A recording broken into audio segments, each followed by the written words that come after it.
오늘 말씀의 제목은 서운함을 이겨야 기회도 생긴다라고 하는 제목입니다. 오늘도 예배 자리에 나오신 여러분 모두에게 주님이 크신 은혜와 위로 허락해 주시기를 간절히 축원합니다. 우리는 지금 이 대림절, 기다림의 절기를 기다리고 또 기도하면서 주님 앞에 나아가고 있습니다. 대림절의 특징 중에 한 가지는 여러분도 앞에서 보시는 것처럼 이렇게 초를 하나씩 켜가는 것입니다. 근데 여러분 이 초가 이름들이 다 있는 거 혹시 들어보셨나요? 근데 유감스럽게도 이름이 어디에 따라서 이렇게 다 다르더라고요. 어떤 경우에는 소망의 초, 회개의 초, 사랑의 초, 기쁨의 초 이렇게도 이야기하기도 하고요. 또 어떤 경우에는 선지자들의 초, 마치 선지자들이 예수님의 탄생을 예언했던 것처럼 그 희망과 소망의 초 이렇게 얘기하고요. 두 번째는 베들레헴의 초.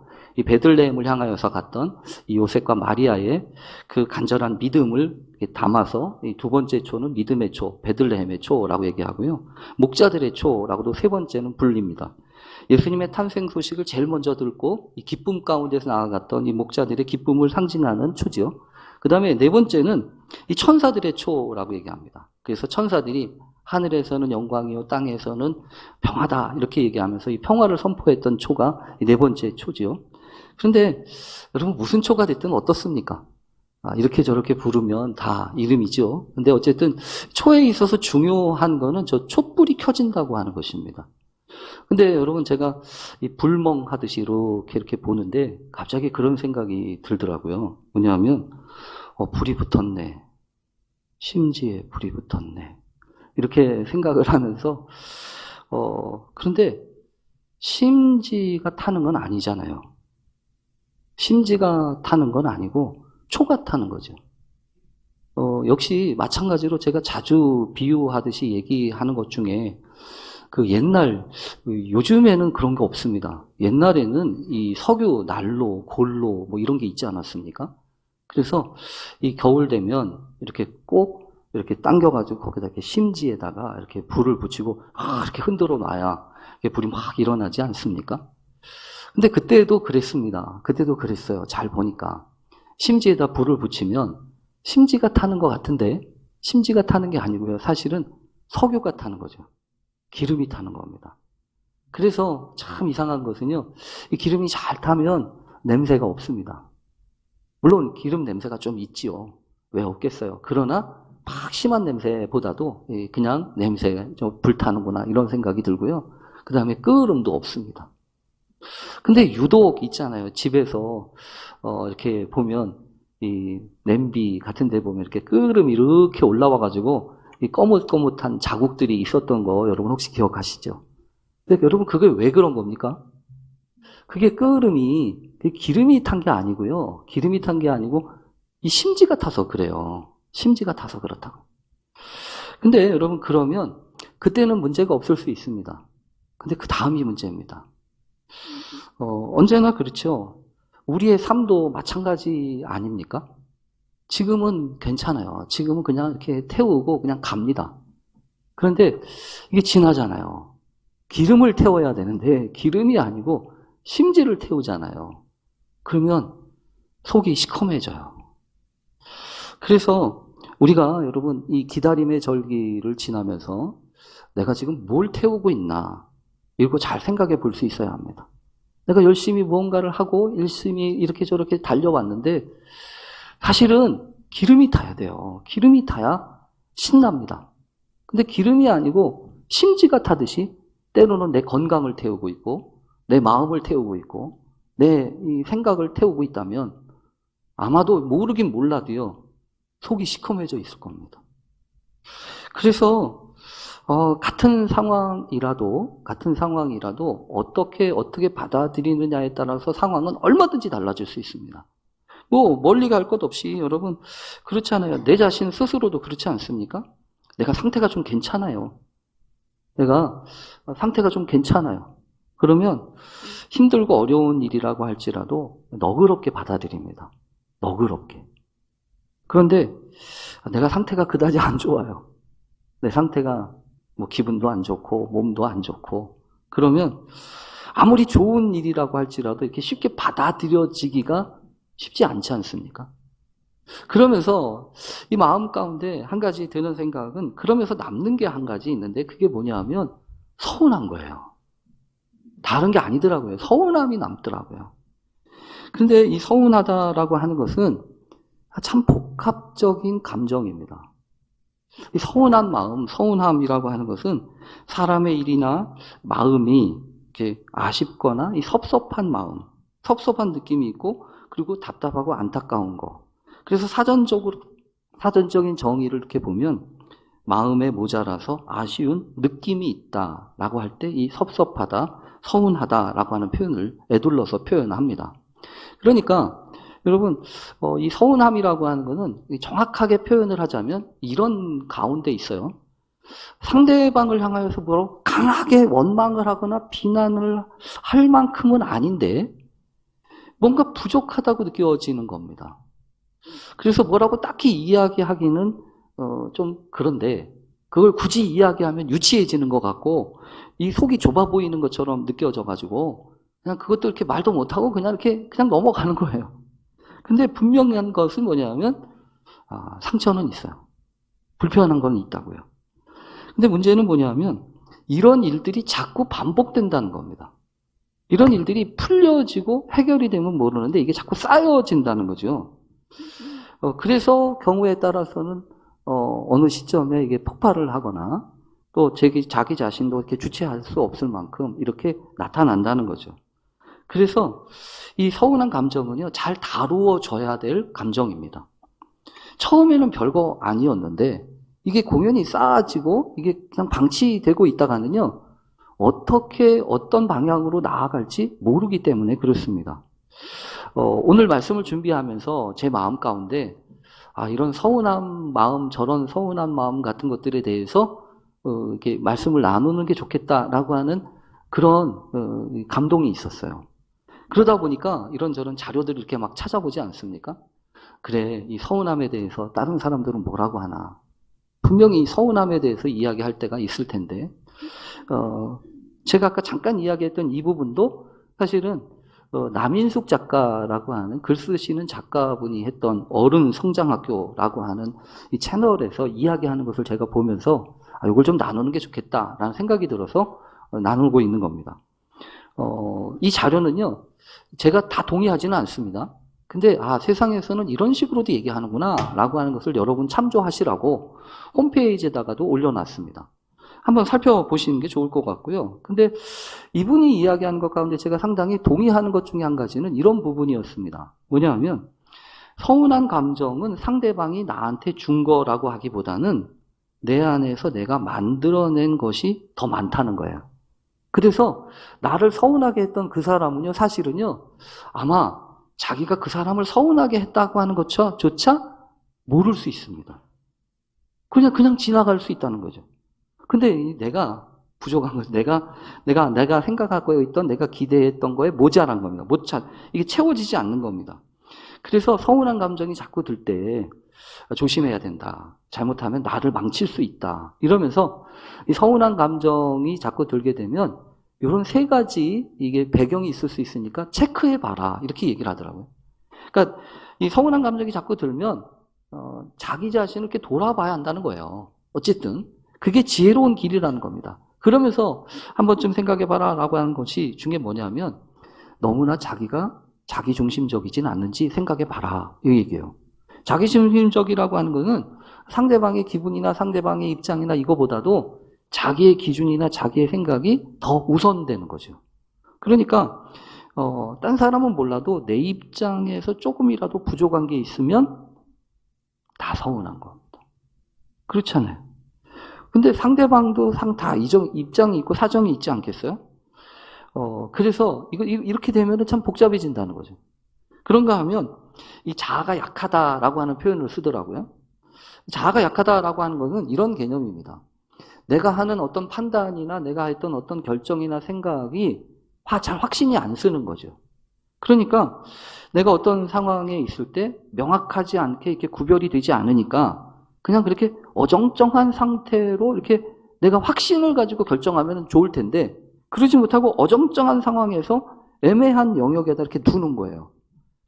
그러니까 이 자아가 약할 때 그런 판단이 확신이 들 때라고 하면 여러분 그거입니다. 상대방도 무슨 딱히 물론 부족한 게 있지만 상대방이 콕 집어가지고 뭐라고 할 수도 없고 그렇다고 나도 뭔가 잘못한 것이 없는 그 경계 어중간한 그 가운데 나타나는 게 그게 서운함이라는 거죠. 그러니까 나를 의심하고 내가 판단하는 것에 대해서 확신이 없으니까 그 어중간한 중간지대에다가 그런 걸 갖다 놓고 거기다 자꾸 쌓아 놓는 거라는 거죠. 그러면 여러분 이게 주체할 수가 없이 나중에 터지면 큰 문제가 된다 이런 얘기예요. 그런가 하면서 자신이 주체적으로 자기의 삶을 살지 못하면 이런 게 더 성향이 많아지는 거 아니냐. 왜냐하면 다분히 자기의 삶을 자기가 주도적으로 자기의 책임을 의식 가운데 살아가면 뭐 덜한데 자꾸 딴 사람과의 관계 속에서 의미를 찾고 자꾸 이런 거에 중심을 두다 보면 의존성이 자꾸 커지지 않겠어요? 그러니까 거기에서 내가 기대했던 거가 채워지지 못하고 그러니까 그것이 상당히 큰 데미지처럼 이렇게 다가온다라고 하는 겁니다. 어쨌든 분명히 그렇습니다. 내가 어떤 마음이나 내가 가지고 있는 것들을 내가 준 거에 비해서 내가 되돌려 받은 것이 조금 부족하다고 느낄 때 그럴 때 사실은 서운한 거야. 그래서 참 재미난 표현이던데 그런 얘기를 합니다. 왜냐하면 예수님도 그러지 않았냐 이거예요. 예수님도 뭘 그랬냐면 문둥병 걸린 사람을 10명을 고쳐주지 않습니까? 근데 그 중에 한 명이 돌아와서 고맙다고 하지 않았어요? 그러니까 아예 그거를 두고서 그런 얘기를 해요. 예수도 10명 중에서 한 사람한테만 고맙다고 하는 인사를 받았는데 당신이 예수보다 더 좋은 대접을 받을 이유가 있냐? 이건 무슨 말인지 아시겠어요? 예수님도 10명 중에 한 명한테 고맙다고 받았는데 네가 뭐라고 10명 중에 다 10명한테 고맙다고 다 기대하냐? 그러니까 사람에 대해서 너무 많이 기대하지 않는 게 좋다. 사람은 알면 알수록 깊게 생각하고 사귀면 사귈수록 실망하는 존재지 의지할 수 있는 대상이 아니다. 여러분 나 자신도 나 자신한테 그렇게 실망할 때가 많지 않습니까? 근데 남들이야 오죽하겠습니까? 그러니까 너무 그런 거에 의지하고 기대하기 시작하면 그 서운한 마음 풀지 못한다는 거예요. 근데 중요한 거는 여러분 이겁니다. 믿음으로 사는 사람들은 어떨까요? 믿음으로 사는 사람들에게도 이 서운한 마음이 찾아올까요? 당연히 찾아오죠. 믿음으로 살지만 때때로는요 서운함이 느껴지기도 해요. 하나님에 대해서. 사람에 대해서는 두말할 나위도 없고요. 하나님에 대해서도 서운함이 느껴질 때가 있어요. 모세 같은 사람은 하나님한테 서운한 사람 아닙니까? 내가 다른 것도 아니고 내 민족을 위해서 이렇게 저렇게 힘쓰고 애쓰려고 했는데 가장 좋은 때는 그냥 내버려 두시지만 80 먹어가지고 이제 힘도 제대로 못 쓰는 이때쯤 찾아오셔가지고 가가지고 내 백성을 구원해내라고 하니 도대체 뭘 가지고 내가 이 일을 하라고 하는 건지. 그래서 서운한 거예요. 그뿐만이 아닙니다. 아브라함도 마찬가지였어요. 제가 자주 들고 있는 이 성경의 예화 가운데 창세기 14장에 보면 소돔 고모라 성에 살고 있었던 조카 롯 때문에 이 전쟁판에 뛰어들었던 아브라함의 이야기가 기록되고 있습니다. 근데 아브라함이 뛰어들어가지고 집에서 길렸던 318명 데리고 잘 싸워서 붙잡혀가고 있었던 사람들 다 구출해내고요. 뺏겼던 여러 가지 물건들 다 찾아옵니다. 그러면 여러분 이 소돔 고모라 왕이 고맙습니다. 잘했습니다. 감사합니다. 이러면 되는데 거기 말하는 거에 뭐가 있어요. 뭐가 있냐면 너 지금 뭐 바라고서 여기 전쟁판에 뛰어든 거지? 그러니까 그냥 사람을 보내고 네가 원하는 거 다 가져가라. 이렇게 얘기해요. 소돔 왕이. 그러니까 아브라함이요. 그 얘기를 듣는데 자꾸 안 좋아요. 그래서 뭐라고 해버리냐면 야 내가 너 때문에 내가 부자가 됐다는 소리는 듣기 싫다. 신앙이죠. 신앙. 믿음이죠. 그러니 다 가져가라. 니네 거 다 가져가. 난 하나도 이 털끝 하나도 내가 가져오지 않을 거야. 그 대신에 여기 먹고 힘들었던 그 비용은 니네가 내라. 그러면서 이제 터덜터덜 돌아와요. 근데 지나고 보니까 명분 때문에 그렇게는 이야기했는데 실질적으로는 남은 게 없는 거예요. 남은 게 없기는커녕 원수만 잔뜩 생겼어요. 가만히 있었으면 안 그렇잖아요. 전쟁판에 뛰어들어가지고 여기저기를 정리하다 보니까 공교롭게 원수가 생겼어요. 그러니까 어디서 이제 공격이 들어올지, 어디서 치고 들어올지 모르는 겁니다. 근데 남은 건 없지. 내가 괜히 그랬구나. 이래가지고 마음이 서운해지는 겁니다.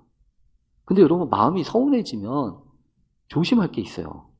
뭐냐하면 삐딱해지는 겁니다. 삐딱해져서 여기 성경에 보면 창세기 15장 1절에 주님이 찾아가십니다. 찾아가셔서 말씀 중에서 환상 중에서 찾아가셔가지고 하셔요. 아브라함아, 두려워하지 마라. 나는 내 방패요 너의 지극히 큰 상급이다. 여러분, 하나님이 하시는 말씀이 기가 막힌 이유는 그 말씀이 나한테 딱 필요한 말씀이기 때문에 그렇습니다. 왜냐하면 나는 내 방패요 라고 얘기하셨잖아요. 지금 이 아브라함이 두려운 겁니다. 왜냐하면 어디서 어떻게 들어올지 모르니까, 이제 공격받을지 모르니까, 그러니까 방패가 필요한 거예요. 근데 주님이, 하나님이 걱정하지 마, 내가 네 방패 대줄게, 딱 필요한 말씀을 하시는 거고요. 또 내가 너의 지극히 큰 상급이야. 이 상급이라고 하는 건 셀러리라고 하는 표현이거든요. 월급이란 얘기죠. 수고했는데 월급 하나도 못 받았지 않습니까? 그러니까 하나님이 그 기가 막힌 그런 얘기를 하시는 거예요. 너한테 필요한 건 내가 상급이고 내가 너의 방패야.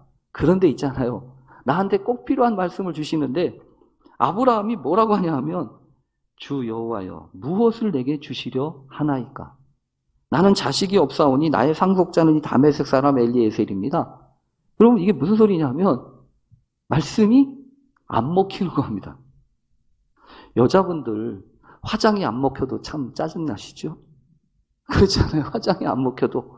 근데 화장이 안 먹히는 건 둘째 문제고, 말씀이 안 먹히는 건 참 기가 막힌 일이에요. 하나님의 말씀이 들려지고 하나님의 말씀이 내 마음판에 이렇게 녹아져야 되는데 삐딱해요. 마음이 확 닫혔어요. 그러니까 하나님의 말씀을 안 듣는 겁니다. 그러면서 주께서 내게 씨를 주시지 않으셨으니 내 집에서 길린 자가 내 상속자가 될 겁니다. 입이 이만큼 나와가지고 하는 소리입니다. 속상한 거죠. 그래서 하나님이 그 사람, 이 아브라함을 다독거리십니다. 다독거리세요. 그래서 그 사람이 네 상속자가 아니야. 네 몸에서 날 자가 너의 상속자가 될 거야. 말로 안 되니까. 여러분, 성경에 보면 하나님 재밌어요. 그를 이끌고 밖으로 나가 이르시되 하늘을 우러러 무뼈를 셀 수 있는지 봐라. 그러니까 여러분, 하나님이 얼마나 진심이신 게, 그 사람들의 마음을 다독거리시고 하는 게 진심이신 게 이 성경을 통해서 느껴진다고. 근데 여기서 놀라운 사실이 있습니다. 이런 과정을 통해서 어떤 한 가지 사실이 분명히 드러나냐면 이거예요. 창세기 15장 6절에 보면 아브람이 여호와를 믿으니 여호와께서 이를 그의 의로 여기시고, 이신칭의라고 하는 놀라운 신앙의 주제가 이 사건을 통해서 분명하게 드러납니다. 아니, 믿음으로 말미암아 의롭게 된다 라고 하는 것이 이 서운했던 아브라함의 이 사건을 통해서 세워진다는 거예요. 그러니까 여러분, 두말할 나위 없습니다. 마음이 혹시 서운한 마음이 드시거나 그래서 말씀이 들려지지 않거나 이럴 때는요, 그때가 혹시 요때인지 몰라요. 그래서 화장 안 먹힌다고 자꾸 속상해하지 마시고, 내가 말씀을 어떻게 귀 기울여 들을 수 있는지 그거 생각해야 됩니다. 더군다나 여러분, 이렇게 하나님에 대해서 속상하고 서운한 것도 있지만 사람한테도 있어요. 사람한테도. 기도했던 한나라고 하는 사람 아시죠? 분인 나는 아기를 쏙쏙 낳아서 잘 키우고 있는데 나는 웬일인지 하나님이 자식을 안 줘요. 그래가지고 서운해가지고 하나님한테 막 기도하고 있는데 눈이 어두웠던 엘리 제사장이 저 여자 이상한 여자네. 그러고서 뭐라고 하죠? 입술은 움직이는데 소리는 안 들리니까 취한 줄로 생각해서 한마디 합니다. 그만 내가 언제까지 취하여 있겠냐? 그만 정신 차려 이놈. 그러면서 얘기했어요. 얼마나 속상해요. 서운하죠. 사람한테 서운한 거예요. 근데 여러분 성경을 보면서 분명히 기억해야 됩니다. 이런 서운한 생각, 서운한 마음이 들 때 제가 다른 거는 다른 기회에 얘기를 하고요. 오늘 말씀이 있으니까 두 가지만 얘기하고 지나갈게요. 뭐냐면 해야 하는 일이 있어요. 하지 말아야 되는 일이 있고요. 해야 되는 일은 뭐냐면 이런 일로 상처받지 말아야 됩니다. 쌓아두지 말아야 돼요. 왜냐하면 아까도 말씀드렸잖아요. 상대방은요. 상처를 주려고 그런 말을 한 게 아니었을 확률이 많습니다. 그러니까 공연히 혼자서 폭주할 필요는 없잖아요. 혼자서 진정이 안 되거든 하나님께 가져가십시오. 하나님 앞에 나아가 하나님한테 일르세요. 사람한테 가져가 봐야 사람은 해결해 줄 수가 없어요. 그러니까 첫 번째 해야 되는 일은 하나님한테 가져가는 겁니다. 두 번째는 뭐냐면 싸우지 마십시오. 이런 일로 싸우지 마세요. 진정 싸워야 되는 것은 이런 일이 아닙니다. 이기고 지고의 패러다임을 가지고 덤벼들기 시작을 하면 어떤 식으로도 행복할 수 없습니다. 이기면 행복할까요? 지면 불행할까요? 아니에요. 이기고 지는 게 없어요. 그러니까 진짜 싸워야 될 게 그게 아닙니다. 부정적인 영향력이 자라나지 않도록 우리가 조심해야 합니다. 근데 오늘 성경 본문을 보면서 제가 왜 이런 얘기를 드리냐 하면 오늘 본문에 딱 그런 상황이 벌어지고 있거든요. 오늘 본문은 여러분 그거죠. 로마로 가기로 작정되어 있었던 바울이 몇몇 제수들과 함께 길을 떠났습니다. 백부장 율리오가 이 사람들을 데리고 간신히 그레데 섬에 이 미항이라고 하는 곳에 도착을 했어요. 근데 감각적으로 아는 겁니다. 뭘 감각적으로 아냐 하면 바울은 지금 여행하는데 적절한 때는 아닌데 더군다나 지중해라고 하는 이곳은 11월부터 1월까지 이 겨울 기간에는요 돌풍이 자주 불고 그래서 감히 이렇게 여행을 하고 배가 잘 다니지 않을 정도였다는 거죠. 근데 오늘 성경에 보면 이 바울이요 지금 위태한데 지금 이렇게 배 타고 가는 게 좋은 것 같지 않은데 이래서 성경에 보면 바울이 사람들한테 말합니다. 여러분이요 내가 보니 이번 항해가 화물과 배만이 아니라 우리 생명에도 타격과 많은 손해를 끼칠 것 같습니다. 여러분 성경을 보면서 알게 되는 게 뭐냐면 자신을 표현하는 게 상당히 중요한데 무슨 독을 품거나 무슨 의도를 가지고 있으면 그거 받아들이기 쉽지 않습니다. 근데 오늘 성경을 보면 바울은 그 정도는 아니었던 것 같아요. 그냥 걱정하고 염려가 되니까. 그러니까 이렇게 얘기했을 뿐이에요. 근데 오늘 성경에 보면 이렇게 이야기했는데도 불구하고 안 들어먹습니다. 백부장 율리오가 더군다나 여러분 백부장 율리오한테 이렇게 얘기할 수 있었던 이유가 있어요. 왜 그러냐 하면 성경에 보면요. 백부장 율리오가 바울에게 친절하게 대해줍니다. 그래서 이 시돈이라고 하는 곳에 오다가 여기 배에서 내려서 좀 친구들한테 대접받고 오세요라고 이렇게 친절하게 보내줬던 사람이거든요. 그러니까 가깝게 느끼는 거죠. 그러니까 가깝게 느끼고 살갑게 느껴지니까 자기도 이렇게 얘기하는 거예요. 그러니까 여러분 서운함은요. 나하고 전혀 모르는 사람한테 서운하지 않습니다. 이상한 것은요. 나하고 잘 가깝게 느껴지는 사람한테 느껴지는 감정이에요. 친근하다고 생각하고 잘한다고 생각하는 사람한테 느껴지는 감정이라니까요. 그러니까 더군다나 여러분 그 사람이 나를 무시한다고 해서 무시되는 것도 아니고 이거 잊어먹는다고 잊어먹는 거 아니잖아요. 근데 오늘 성경에 보면 어쨌든 여러분 시기적으로 배를 이렇게 타고 가는 것이 안전하지 않을 것 같아요 라고 얘기했는데 성경에 보면 이렇게 써 있지 않습니까? 백부장이 선장과 선주의 말을 바울의 말보다 더 믿더라. 거꾸로 얘기하면 바울의 의견을 씹은 거예요. 바울의 의견을 안 들어준 겁니다. 더군다나 오늘 성경에 보면 그 항구가 겨울을 지내기에 불편함으로 거기서 떠나 아무쪼록 베닉스에 가서 겨울을 지내지 않은 자가 더 많아요. 이 그레다 섬과 관련된 거 그리고 이 지도가 필요할 것 같아서 제가 홈페이지에다 올려놨어요. 이번 주엔 어쨌든 여러분 제가 자꾸 홈페이지를 얘기하는 이유는 홈페이지를 여러분이 꼭 들어가 보셨으면 하는 생각이기 때문입니다. 거기 보면 지도가 있는데요. 그레다 섬이 있는데 이 그레다 섬 미항이 여기 있으면 이쪽 끝이 베닉스예요. 그러니까 얼마든지 가깝게 느껴지고 갈 수 있다고 생각하는 겁니다. 그러니까 사람들이 야 여기가 불편하니까 그쪽 가가지고 나는 게 좋겠어 라고 생각을 하는 거죠. 그러니까 백부장 율리오의 입장에서는 당연히 그렇게 선택하는 겁니다. 바울이 미워서가 아니고. 근데 어쨌든 바울이 그런 선택을 하고 얘기했음에도 불구하고 바울은 마음이 안 좋았을 겁니다. 서운했을 거예요. 더군다나 오늘 성경에 보면 그렇게 떠난 지 얼마 안 돼서 처음에는 남풍이 순하게 불어서 자기들이 맞은 줄 알았어요. 근데 시간이 지나면 지날수록 얼마 안 되어서 섬 가운데로부터 유라굴로라고 하는 광풍, 미친 광풍이, 바람이 일어나가지고 배가 지금 난리가 났습니다. 바람에 맞추어 갈 수가 없을 뿐만 아니라 가는 대로 두고 쫓겨가다가 가우다라는 작은 섬 아래로 지나 간신히 거루를 잡아 끌어올리고 또 간신히 나오잖아요. 지금 겨우겨우 지금 하고 있는 겁니다. 그러면서 가려고 했던 곳은 가지도 못하고, 여기 보면 우리가 풍랑으로 심히 애쓰다가 이튿날 사공들이 짐을 바다에 풀어버려. 이 짐을 바다에 풀어버린다는 얘기는 여러분 이거 무슨 얘기입니까? 짐 때문에 이거 큰일 날 수도 있으니까 짐을 버리는 거죠. 짐은 버려도 사람은 버리지 못하려고 지금 하는 거 아니겠어요? 그리고 더군다나 성경에 보면 있잖아요. 사흘째 되는 날에는 배의 기구를 그들의 손으로 내버려요. 기구까지 자기들의 손으로 내버릴 정도라면 지금 심각한 상황입니다. 근데 여러분, 더 심각한 사람, 속상한 사람 있지 않겠습니까? 바울이요. 내 말만 들었더라면 이런 일 안 했을 텐데. 속이 부글부글 끓지 않겠습니까? 오늘 성경을 보면서 그게 보여지는 거예요. 근데 여러분, 반드시 기억해야 합니다. 서운함은 이겨야 돼요.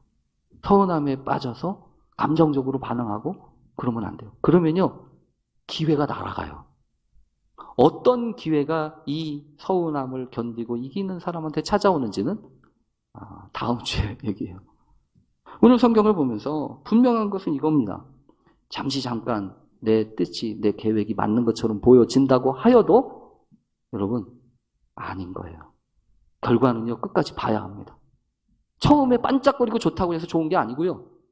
또 중간에 가서 어렵다고 어려운 거 아닙니다. 일이 일비하는 것도 그것도 안타까운 거고요. 그래서 좋든 싫든 견디는 거예요. 기다리는 겁니다. 그래야 하나님이 우리를 통해서 하시려고 하는 계획과 섭리를 이루시지 않겠습니까? 그 기다림의 영성을 배우는 대림절입니다. 더 서운한 마음으로 이것저것 속상하신 마음들을 가지고 계신 여러분, 그 서운함에 지지 마십시오.